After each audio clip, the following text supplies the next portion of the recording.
자체가 다 진리셨고 예수님의 삶 그 자체가 절대 기준이었고 그 자체가 모든 것의 표본이었기 때문에 어떤 경우도 예수님은 제자들에게나 원수들 앞에는 누구 앞에서도 당신의 어떤 실수나 당신의 잘못을 인정하거나 받아들이거나 이것을 결코 어떤 공격 앞에서도 예수님은 이것을 이제 여기에 대해서 결코 수용하지 않으셨습니다. 이건 오직 신만이 할 수 있는 것이죠. 어떤 사람도 실수 없는 사람 없고 어떤 인간도 나름대로 허물 없는 사람이 없습니다. 누구도 저부터도 제가 잘못하면 분명히 잘못했다고 고백하고 시인하고 인정해야 됩니다. 그렇지 않으면 이것은 대단히 이것은 이제 독선이고 이것은 무례고 이것은 이제 비인격적인 태도지요. 그러나 예수님은 스스로 신이셨기 때문에 예수님은 한 번도 잘못을 인정하거나 시인하거나 사과하거나 하신 적이 없다는 사실을 우리는 이제 그 모습 속에서 예수님의 참 신이심을 우리가 엿볼 수 있습니다. 설교자 척 스윈돌 목사님은 이런 말을 했습니다. 우리에게 필요한 것이 정보였다면 하나님께서 우리에게 교육자를 보내셨을 것이다. 우리 가장 필요한 것이 기술이었다면 그는 우리에게 과학자를 보내셨을 것이다. 우리 가장 필요한 것이 돈이었다면 그는 우리에게 경제학자를 보내셨을 것이다. 우리 가장 필요한 것이 쾌락이었다면 그는 우리에게 연예인을 보내셨을 것이다. 그러나 우리 가장 필요한 것이 용서였기에 그는 우리에게 구세주를 보내셨다. 우리들의 죄를 사해 주실 수 있는 분은 하나님 외에는 없습니다. 다 똑같은 죄인들이기 때문에 그 어떤 사람도 우리들의 죄를 대속할 수 있는 사람은 아무도 없지만 예수 그리스도 그분은 하나님으로서 오셔서 내가 너의 죄를 사노라 하고 사죄를 선포하실 수 있었던 것은 그분이 곧 하나님이셨기에 예수님 이렇게 말씀하셨고, 여기에 대해서 예수님의 신성을 몰랐던 당시 유대인들은 예수님의 죄를 사시는 보고 참남하도다 하고 예수님을 이제 공격하고 예수님을 죽이려고까지 했던 것입니다. 바로 예수님 그분이 저와 여러분들의 죄를 사러 이 땅에 오셔서 우리의 구세주가 되셨다는 사실, 이 사실이 얼마나 우리에게 큰 은혜며 축복인가를 우리는 알아야 됩니다. 어느 목사님 길을 가다가 교회 청년을 만났습니다. 교회 청년을 만나 반갑게 인사를 한 다음에 그 청년이 목사님께 묻습니다. 목사님, 제가 교회 다니고 신앙생활을 합니다만 한 가지 의문스러운 게 있습니다. 뭐냐? 예수님 분명 전지전능하신 하나님이라고 하지 않습니까? 그렇지. 그런데 왜 그 전지전능하신 분이 당신을 팔 가룟 유다 같은 사람을 몰라서 제자로 삼으셨을까요? 그 예수님 뭔가 모르고 예수님 전지하다는 것을 그거 부인하는, 이걸 의심케 하는 대목 아닙니까? 그랬더니 목사님이 그 말을 들었더니 글쎄 자네 얘기를 듣고 보니까 글쎄 그게도 참 궁금하네. 근데 사실 나는 그보다 더 궁금한 게 있네. 목사님 같은 분이 뭐가 궁금한 게 다 있습니까? 그런데 말이야, 나는 그분이 가룟 유다를 선택한 것도 이상하시지만 어떻게 나 같은 것을 다 선택하셔서 나 같은 걸 다 죄를 용서하시고 나 같은 것을 이제 당신의 사람으로 만드셨는지 나는 그게 더 이해할 수 없고 그게 더 나는 참 미스터리라네. 여러분 어떻게 생각하십니까? 가룟 유다를 왜 선택하셨는지 우리가 다 말할 수가 없습니다. 물론 하나님의 섭리죠. 하나님의 주권이고 그걸 통해서 이제 궁극적으로 인류를 구원하시려는 구속사업을 이루려는 하나님의 섭리가 있다고 쉽게 말할 수 있습니다만은 우리가 그러나 뭐라고 다 판단할 수 없지만 나는 그보다 더 참으로 놀라운 것은 이처럼 부족하고 이처럼 허물 많은 죄인들, 이런 못나고 이렇게 참으로 죄투성인 우리를 선택하셨다는 것이 얼마나 더 놀라운 하나님의 은혜며 섭리인가 생각할 때 다른 것이 문제가 아니라 바로 나를 선택한 그 자체만도 하나님의 엄청난 은혜와 사랑이 여기 있음을 우리는 깨닫게 되는 것입니다. 그 다음에 이어지는 말씀 18절에 보면 또 내가 내게 이르는 너는 베드로라. 내가 이 반석 위에 내 교회를 세우리라고 말씀하십니다. 반석이라는 말 히브리어로 수리라고 하는데 신학자들은 이 역사를 통해서 여기에 나타난 반석이 뭘 의미하는지에 대해서 많은 어떤 논쟁이 있어 왔습니다. 카톨릭에서는 여기서 반석은 베드로라고 이렇게 해석을 합니다. 그래서 베드로 수익권, 베드로는 모든 교회의 이제 으뜸으로서 첫 번째 되는 이제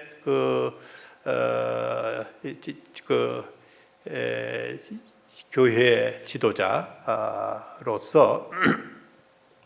신의 대리자라고 하고, 그래서 이제 내가 베드로 위에 교회를 세우겠다는 이 말로 이렇게 이제 캐토릭에서는 이렇게 해석을 하고 있습니다. 그러나 우리 개신교에서는 그렇게 보지는 않습니다.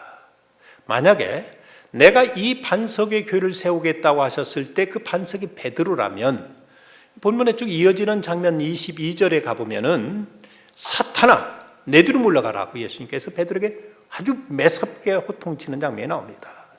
예수님께서 예루살렘에 올라가서 십자가 지고 이제 못 박혀 죽으실 것이라는 말씀하셨을 때 이때 베드로가 예수님을 붙들고 이제 만류하면서 아이고 그 무슨 말씀입니까? 예수님 못 박혀 죽으시다니요. 내가 있지 않습니까? 하면서 예수님이 십자가를 이제 만류하는 막는 그 모습을 보일 때 예수님께서 조금 전까지만 그렇게 베드로에 대해서 흐뭇해하시고 기뻐하시고 칭찬하시는 예수님이 베드로에게 이 사탄아 물러가라고 호통을 치신 것입니다. 베드로가 이렇게 어느 때는 교회의 반석이 된다고까지 해석한다면 그 반석이 곧 사탄도 될 수 있는 이렇게 허약하고 이렇게 흔들리는 나약한 이 기초 위에 교회가 세워진다면 얼마나 교회가 이제 위태롭겠는가. 여기서 이 반석에 대해서 성경은 고린도전서 10장 4절에서 그 반석은 곧 그리스도라고 말씀하고 있습니다. 내가 이 반석 위에 교회를 세우겠다. 예수 그리스도가 반석이고 베드로는 하나의 조그만 돌멩이에 지나지를 않습니다. 베드로전서 2장 4절에서도 보배로운 산돌, 보배로운 반석이신 예수라고 증언하고 있습니다. 예수 그리스도께서 교회의 반석이 되시기에 내가 이 반석에 내 교회를 세우겠다고 예수님 말씀하셨습니다. 이 전년 동안 교회는 많은 환난과 박해를 받아왔고 많은 시련과 많은 고난을 겪어왔습니다. 그럼에도 예수 그리스도를 믿는 그 고백 위에 세워진 그리스도의 교회는 숱한 고난과 역경과 박해가 있어 왔지만 그래도 교회의 머리 되신 교회의 주인 되신 그리스도께서 이 교회를 지금까지 지켜오셨습니다. 물론 교회는 지금까지 잘한 것도 있고 잘못한 것도 많이 있습니다. 그럼에도 교회가 그리스도의 교회요, 또 그리스도인들이 그리스도를 구주로 고백하고 있는 신앙의 모임이라면 그 안에 많은 허물이 있고 약점이 있고 많은 여러 가지 수치스러운 부분이 있다 할지라도 그럼에도 불구하고 주님은 그 교회를 붙드시고 지켜가실 것입니다. 1945년 중국이 공산화되었을 때, 1953년 중간이 공산화되었을 때 중국 안에서 교회는 영원히 사라졌다고 이렇게 생각했습니다.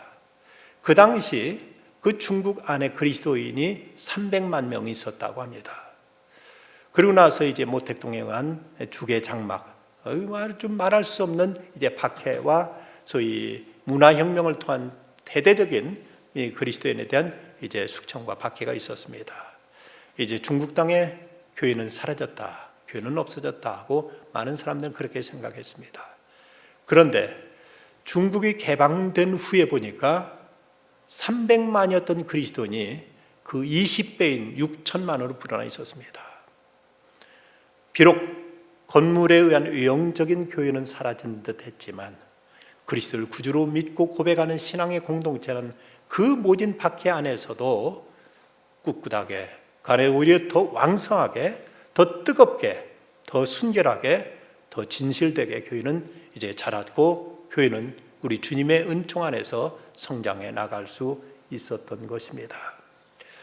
물론 교회에 이런저런 허물도 있고 실수도 있고 약점도 있기 때문에 우리는 교회에 대해서 때로 실망도 하고 교회에 대해서 쉽게 비판도 합니다마는, 그러나 우리가 조심할 것은 그리스도의 교회라면 함부로 우리가 비난하는 여기에 가담하지 말 것입니다.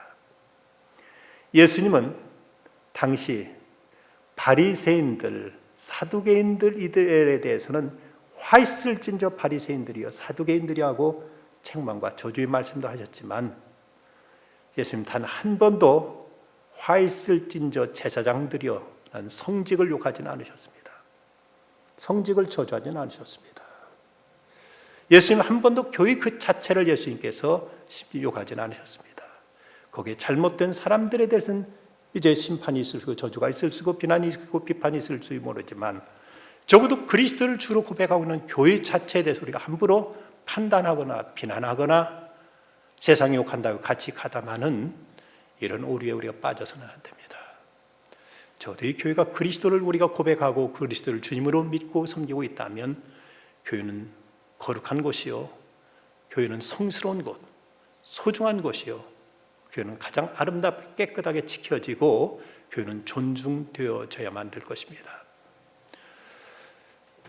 바울이 회심하기 전에 사울이었을 때 스데반을 죽이는 일에 가담했고, 저 멀리 다메섹까지 믿는 자를 잡아 끌고 오기 위해서 대제사장으로부터 허가장을 받아서 가다가 다메섹 도상에서 예수님을 만났을 때 예수님께서 사울에게 야단치신 말씀, 사울아 사울아 왜 내가 나를 핍박하느냐는 이런 말씀을 하셨습니다. 적어도 육신적으로 사울은 한 번도 예수님을 뵌 적이 없습니다. 직접적으로 사울이 예수님을 박해한 적은 없습니다. 사울이 박해했던 것은 교회였습니다. 그런데 예수님은 그 고난받는 교회와 당신 자신을 아이덴티파이, 동일시하셨던 것입니다. 오늘도 이 교회가 그리스도를 구주로 고백하고 있다면 교회는 그리스도의 몸입니다. 교회를 아끼고 교회를 사랑하고 교회를 존중히 여기고 정성으로 우리는 받들어 섬길 것입니다. 세상이 교회를 욕하고 비난한다고 함부로 여기 가담해서 교회를 비난하고 정죄할 일이 아닐 것입니다. 차라리 교회와 함께 돌매를 맞을지언정 교회를 향해 돌팔매질하는 그 부류 속에 가담하는 일이 없도록 삼가 조심할 것입니다. 주님은 교회를 사랑하는 자를 아끼시고 돌보시고 저들을 축복하시고 은혜로 감싸십니다. 교회를 향해서 비난하고 욕하고 저주하는 자를 주님은 결코 용납지 않으실 것입니다.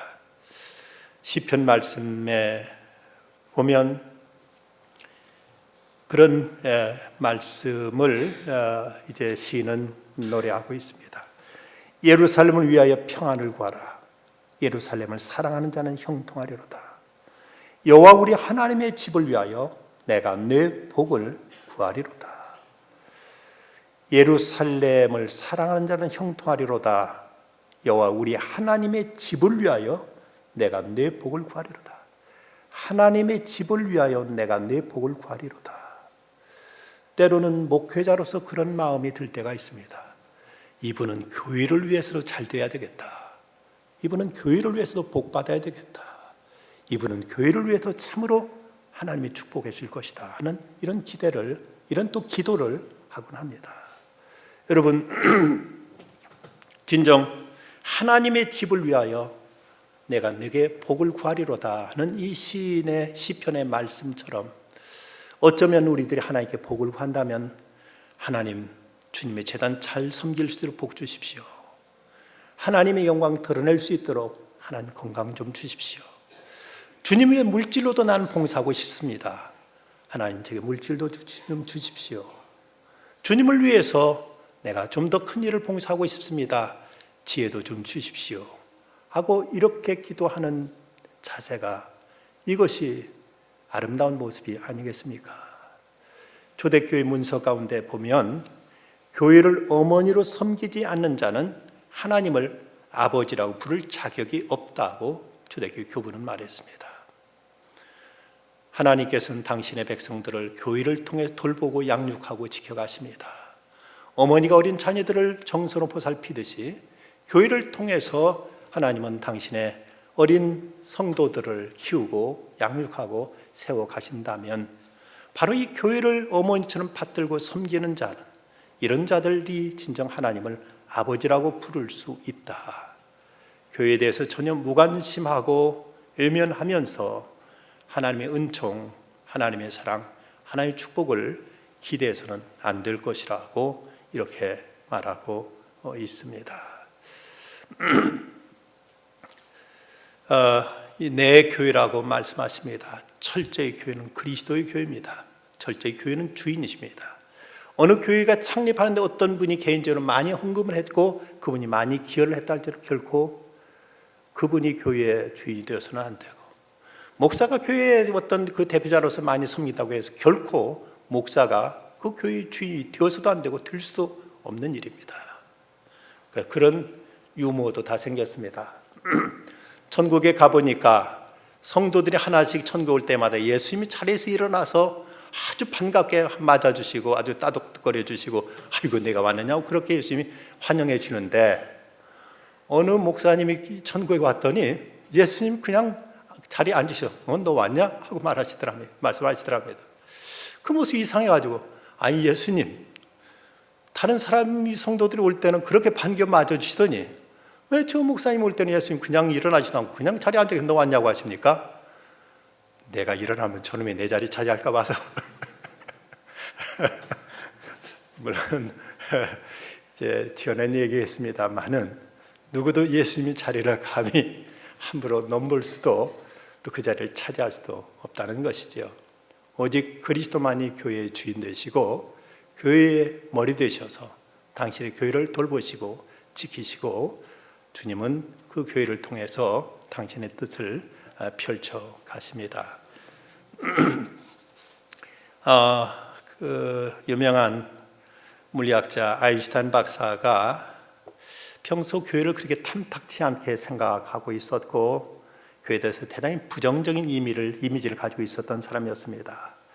그런데 히틀러에 의해 독일이 미쳐 돌아갈 무렵 저희 독일의 고백교의 지도자들의 기도와 신앙 고백, 그리고 그들의 의로운 한거를 지켜보던 그는 교회에 대해 평소 갖고 있던 선입관을 완전히 바꾸게 됩니다.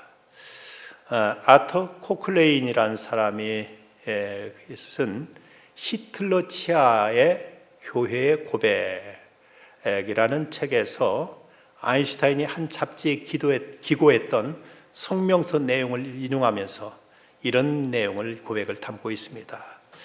나는 히틀러의 나치 혁명이 한창일 때 자유의 헌신을 가르치던 대학들이 히틀러에 대해 어떤 태도를 취했는지 기대하고 지켜보았다. 그러나 이상하게 대학은 입을 봉하고 말았다. 이제 나는 자유를 지지하는 수많은 논설을 써온 신문에 기대를 갖고 그들의 목소리에 귀를 기울였다. 그러나 나치 혁명 단 몇 주 만에 언론들조차 입을 다물어 버리고 말았다. 그런데 이런 와중에서 오직 예수 그리스도의 교회만이 히틀러의 계획을 가로막고 나섰다. 그 이전에 나는 교회에 대해서 어떤 형태라도 관심을 갖지 않았었다. 그러나 이제는 다르다. 참된 지성과 진정한 도덕적인 자유를 위하여 나치와 맞서 분연히 항거하며 외롭게 싸우고 있는 저 교회에 대하여 나는 엄청난 애정과 감탄을 느끼고 있다. 한때 내가 무시하던 교회에 대해서 이제 나는 찬사를 아끼지 않는다고 서슴없이 고백하는 바이다. 교회는 세상의 소망이다. 나는 교회를 사랑한다. 아인슈타인 박사의 고백입니다. 정직하게 말하자면 교회는 역사를 통해 잘하기도 하고 잘못하기도 해왔습니다. 그러나 교회에서 그리스도의 빛이 완전히 사라졌던 때는 없었습니다. 아마 그 빛이 완전히 사라졌다면 역사는 종언을 구하고 말았을 것입니다. 세상은 벌써 완전히 끝나버리고 말았을 것입니다.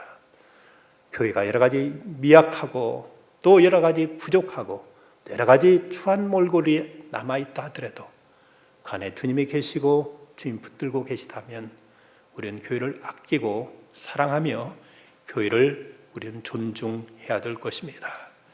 그럴 때 주님은 이 교회를 통해서 다시 세상에 빛을 전하시고 세상을 살리시고 구원하시는 당신의 역사를 펼치실 것입니다. 이 귀한 하나님의 섭리 앞에 우리 자신을 들여서 세상의 빛이 되도록 그리스도의 생명을 전하는 구원의 산성이 되도록 이 귀한 부르심을 향하여 헌신하고 충성을 다하는 우리가 다 되어야 되겠습니다. 기도하십시다. 걸어가신 주님, 우리 주님께 제자들에게 너희는 나를 누구라고 하느냐고 물으셨고, 베드로는 주님은 그리스도시요 살아계신 하나님의 아들이십니다고 고백했습니다. 예수님 이 고백을 그렇게 기뻐 받으시고, 그리고 이 땅에 교회를 세우시며 주님이 친히 그 교회의 반석 되심을 말씀하셨습니다. 반석 되신 주님 안에 거하게 하여 주시고, 그래야 세상의 어떤 비난과 세상의 모진 풍파에도 흔들리지 않고 주님을 섬기는 그 신앙 안에 굳게 서게 하여 주시옵소서. 끝까지 예수 그리스도 나의 주님이시며 나의 하나님 되심을 고백하며 주님을 받들어 섬기는 중에 주님의 은총, 주님의 사랑, 주님의 자비가 늘 저희들의 심령 안에 가득하게 하여 주시고, 특별히 우리 동문교회 주님이 친히 세우셨사오니 주님이 친히 다스리시고 주장하셔서 하나님의 뜻을 이 땅에 이루는데 부족함이 없게 하여 주시고, 예수 그리스도를 이 땅에 드러내며 그리스도 하신 일을 이 땅에서 온전히 이룰 수 있는 건강한 교회가 되도록 주님께서 이 교회를 축복해 주시고 날마다 함께하여 주시옵소서. 이 교회를 위해 헌신과 충성을 다하는 주님의 귀한 종들에게 한없는 은혜와 사랑을 베풀어 주시옵시고, 진정 주님의 교회를 위하여 우리 성도들이 다 복되게 하여 주시옵소서. 예수님의 이름으로 기도드리옵나이다. 아멘.